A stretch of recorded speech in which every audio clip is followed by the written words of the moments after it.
And I'll press record over here too, just in case. Hello, everybody, and welcome to Book Club. This is our third session. We are reading Victor Wooten's book, The Music Lesson, and it is has been eye-opening for me. I hope it has for you as well. And I have heard a lot of great feedback about some of the things we've learned so far. Now, thankfully, in this latest chapter, there is kind of a recap. So we will begin our book club meeting with that recap. It's in the outline. And we're going to do quite a bit of discussion today.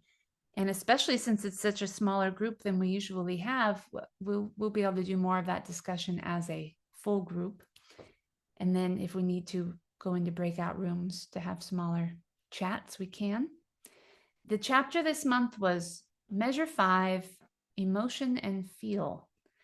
There was a lot of great content in this one chapter, which is why I've decided to just focus on that chapter for today. So let's start off. I'm going to put you guys on gallery view so I can see everybody at once. Hi, Joy. Let's start off by asking just any general comments or thoughts on the latest chapter, or actually if anything in the book has come through in your life or kind of presented an opportunity for you that you can tie into the reading. Frank. I struggled a little bit with the being able to pick out the rock that you love with the blindfold, and I ended up deciding that I was making it too complicated, and that what that really was just kind of a metaphor for the connection between music and the rest of the universe, and we get included if we let ourselves be. It's a natural thing. Did you try it with rocks yourself? I didn't have the courage to try it. I know, neither did I. Yeah, I just couldn't do it. If I could just suspend my disbelief, I could have tried it, but I didn't. Yeah. Did anybody? Did anybody try the rock trick? Colleen, I see you talking, but I can't hear you. You can go ahead and come off and mute. And I didn't try it with my CDs either. Oh, yeah. I was saying I have an excuse. It snowed here. The rocks are all under the snow. The rocks are under the snow. I see. That's Yeah, you never had a chance. Yeah. All right. Who else? I didn't try it with the rocks, but I do something with the CDs quite frequently. When we're eating dinner, I say, okay, pick out some music. And my husband always says, well, you pick it. So I finally said, okay, we have this whole wall of CDs. So I just kind of like, I'm going to find one. And I just kind of grab one. And sometimes I feel like I'm actually drawn to, without really looking, I'm like, okay, go into that. And I pick it, and that was brilliant. I'm like, well, I think it's kind of a joke, but I do it, and it's like, it comes out pretty good out most of the time. Yeah, I think one of the ideas of that is the intention that's put into it, and the power of intention, and how, people say the universe is conspiring with you at all times. It's always wanting to help you and guide you and give you what you're asking for. So if you put the intention in, you could even just pull out the same genre of music you were hoping to listen to. Yeah, that's right. Yeah, it happens with me I have a song in my head and I'll go, I'm going to go listen to some music. And I put it on YouTube and there's the song that just pops right out at me. I hadn't been singing it. I hadn't said it out loud. So it wasn't my algorithm, So serendipitous, energy, like is attracted to like. So yeah, the laws of attraction. Hi, Barbara. Who else? Any thoughts at all so far on the book? Sherry, I see you talking. Go ahead and come off of mute and we can hear you. Okay, hi. Hi. I'm really late in this book club thing, but I wanted to come and stop in and listen to see what it's all about. This book is fabulous to me. Yeah. It just intertwines with life completely, just like your song you're listening to. We do that with people all the time, don't you? As you think of someone, all of a sudden they call and Yeah. or they're at your door, you bump into them someplace, and yeah, it's energy, it's out there, Mhm. and yeah, I really like it. I don't know if this has anything to do with, maybe you can dissect it a little bit, but every time I listen to music or I pull out a CD and you can adjust the volume. Mhm. I don't know what this is, but I've done it, I think, all my life, that you turn on a music and I go, oh, this guy is like volume 6 to me at the number, at that odd or even number or something like that. Has anybody ever done that? And you Kind of mean weird thing I do. like it ends up being that very volume? Is that what you're asking? No, I'll go like, I'll just pull out a thing. Randy Travis. I don't know why he popped up, but to me, he would be like volume 8. So I'd put him on volume 8 on my Bose radio CD player. Huh. No one's ever done that. I wonder if that's just a thing. No. Austin, I don't know, but I have no idea what if it has anything to do with math or the numbers and frequency and their universe. I have no idea. Yeah. Some things can't be explained sometimes.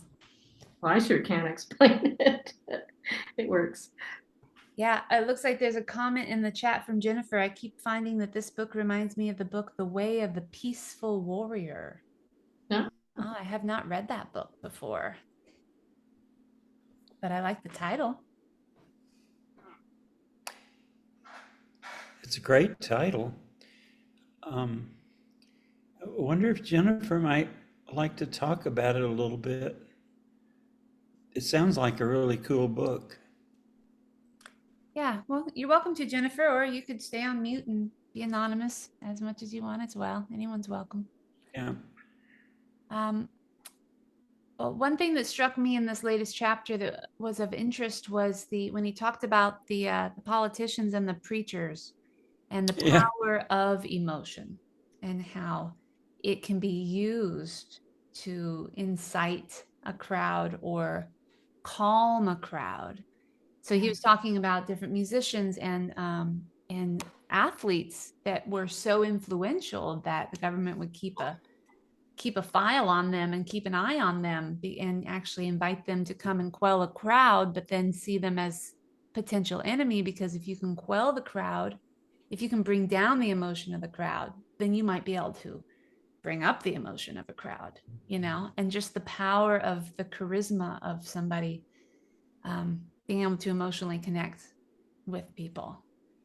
So he was talking about that in terms of doing a performance. He says the thing about the blues players, he says you go into any blues joint, you're going to hear really simple music and you're going to hear pentatonics. I mean, it's not complicated, but the raw quality of the emotion is what draws the people in.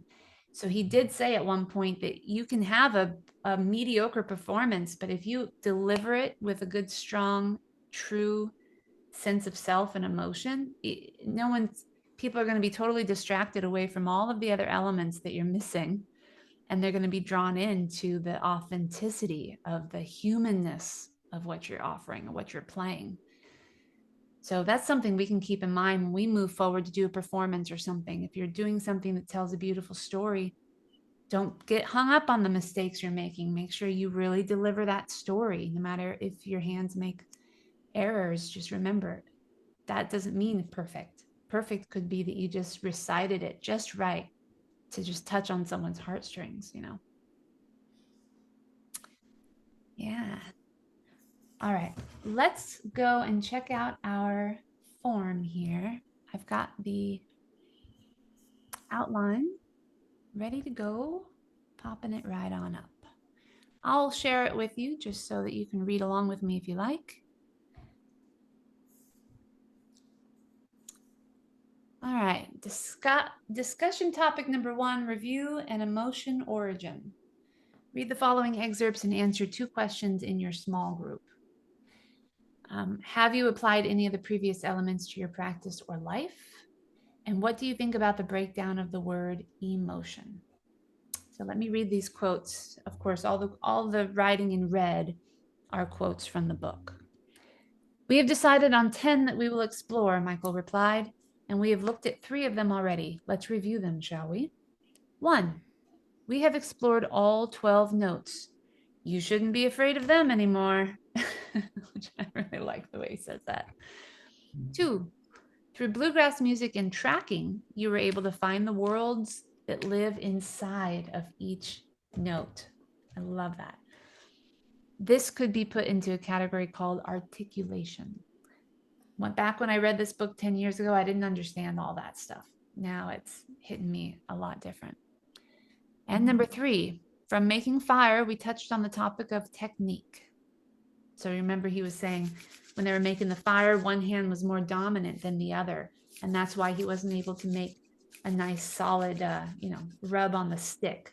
And then Michael says a lot of musicians are that way. One hand is more dominant than the other.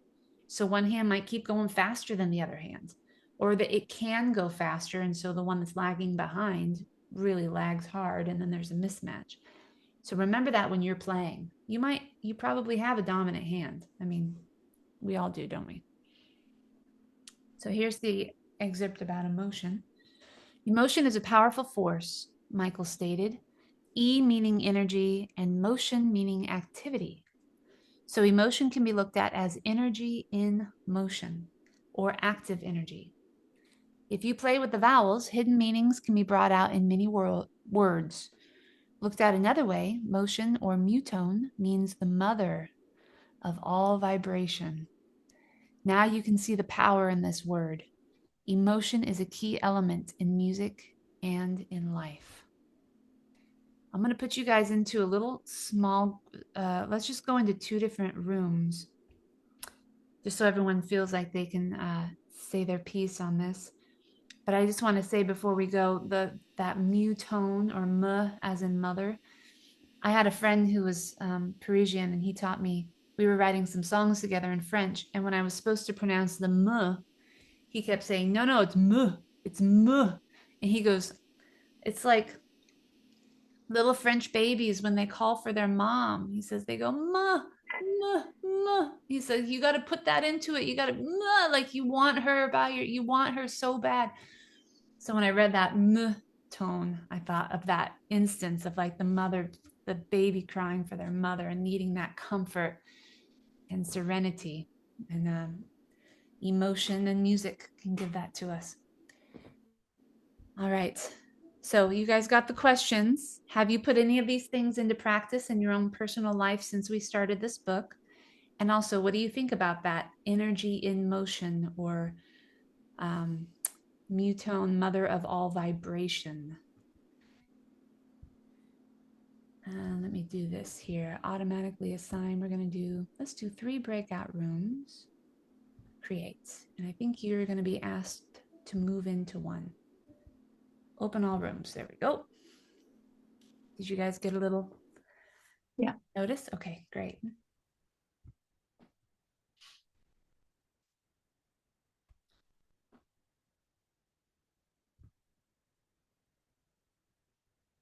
Room 1, room 2, room 3.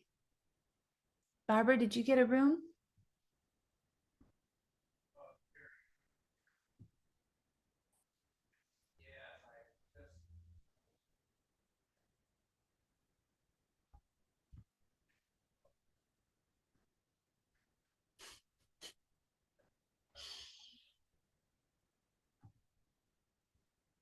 Arrested. So we caught fire this morning in the West Firefighter say it was housed at historic Pacific Diamond Bar restaurant. Is that a TV that someone's playing in the background? I don't know. Does somebody have a radio? Oh, Linda. It can be mine. I'm going to go turn it off. Yeah. I was like, who's talking? So has anyone been able to use any of the elements in their music so far? Well, just talking about emotion, when you're telling a story, and if you really, feel emotional about it, you can get it across and people will understand. They'll feel it too, right? It's the same thing with music. Yeah. Emotion that you put in there, and we were playing a song yesterday and it was called, oh joy, what was that song that we played? It was really long. It's, the trees are green. Oh, it's a wonderful world or something. Yeah. Oh, I yeah. love that song so much. I mean, I could have kept going. I'm not kidding. We just played it and it was so pretty and it just felt wonderful. And you're muted, Danny. I'm sorry. Say that Sorry, again, no, that's Rita. okay. I was helping someone get into Yeah, no, I thought, yeah. The but Wonderful World is a song that you yeah, that's such a beautiful song. And I think when we were playing it yesterday, we were playing it so well, all of us, that you just, I don't know, it just felt so good. Oh, I didn't want to yeah. stop. So you're all in the flow together, Oh, all the yes. vibration harmonizing. Yeah. That's a magical experience, isn't it? That's great. Oh, I know. It's amazing. It's great what music does for you, hey? Yeah. What about the sound or the space inside the note, how the note is alive and it breathes and you can learn so much from one note. Have you been able to apply that to your playing at all? I can't say that I have, not yet. I'm just trying to think of an example, like for myself, I Not forget. really. Yeah. What's that? Linda said not I really. haven't either, really. Yeah. You know what I need is like a little piece of paper up on the door on the wall that reminds me to play the music not the way my muscle memory and my distracted mind has always done, but remind me to center myself. I've been forgetting to do my own little, ceremony that I was telling people. Oh, light your candle and sit down with music. It's like I completely forgot. I'm not used to it yet. Our group is That's a good starting to idea. learn finger picking patterns with songs. Oh, yeah. So It's we do gorgeous. something silent. Yeah, the sounds of silence. Sounds of silence. Ooh, That's I a love that beautiful- song. That's a good one. And It we is. do a Oh. specific picking pattern Yeah, with it. And it sounds so good, so different it than just does. drumming. It is. Yeah. Mhm. 10 times better, isn't it? That's a beautiful emotional song. Yeah. Mhm. Yeah, it makes you feel something. Yeah. I'm gonna go jump into another room and we'll all join Okay. together again. Sure. Okay.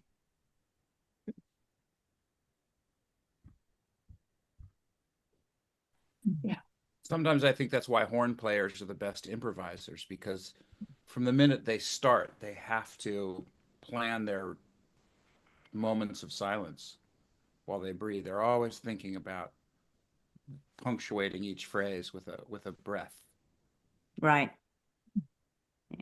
That's so interesting. I just came from a room where they were talking about the song The Sound of Silence. There you go. That was a fun jump for me. Yeah. It works in the classroom too. Well, and I think You're a good about teacher if you can get that to work in the classroom. Oh, it worked. I think about the pastors who use their voice. That loud with lots of demonstrative emphasis on whatever it is that they're saying, but then they get really soft. Yeah. And it sort of just draws everyone in to whatever it is that he's really trying to say behind all the demonstrative like the biggest message is when they get quiet. That's when they're really telling you the news. Yeah. It's like they're telling you the secret, right? You know, when someone wants to tell you a secret and they get really, really quiet, it's like, okay, you know, this is what I told the world, but let me tell you what's really going on. Yeah. Yeah. Oh, like that. Yeah. I I like that. Yeah. Yeah. We're going to join back up in just a couple of minutes. I'll see you guys over there in just a minute. I'm new. So, yeah, I mean, I think it's difficult to put emotion into music. That, you know, it's not an easy thing to do. Yeah, talking about soloing, I've been doing a duet with a harmonica player at our in our strummers group, and he always likes to pick John Prine songs, and John Prine write happy songs. So I don't mind singing them. I really don't. And some of the other ukulele players know this harmonica player more than I do, and they say, well, yeah, he always is on his John Prine. I'm like, well, you know, it's his chance to solo on his harmonica, and I like to do this. And so, but songs are very, as far as doing the technique, mastering the technique, that is essential first. I mean, and you know, Yeah. playing, and then to try to match that with my voice. I usually practice while I'm walking, just practicing knowing the words to the song and getting the rhythm. Right, memorizing, yeah. And then I just hope it all comes together when we get there. But it's I don't know, what I'm finding with there's lots of things, the way that it's written, that I'm having trouble relating to. So True, I yeah. really, I like having just hearing other people's like Yeah. views of what they are getting out of it. But Barbara, for me, the Barbara, book hold is that thought and reassuring. get ready to say that again with the big group. Would you mind? I Oh, think okay, that's a nice okay. segue comment, Oh, and you can okay. continue on. I'm going to close the room, so we'll all meet back together, and I'd like to hear from you again. Okay. Yeah, 60 seconds. Oh.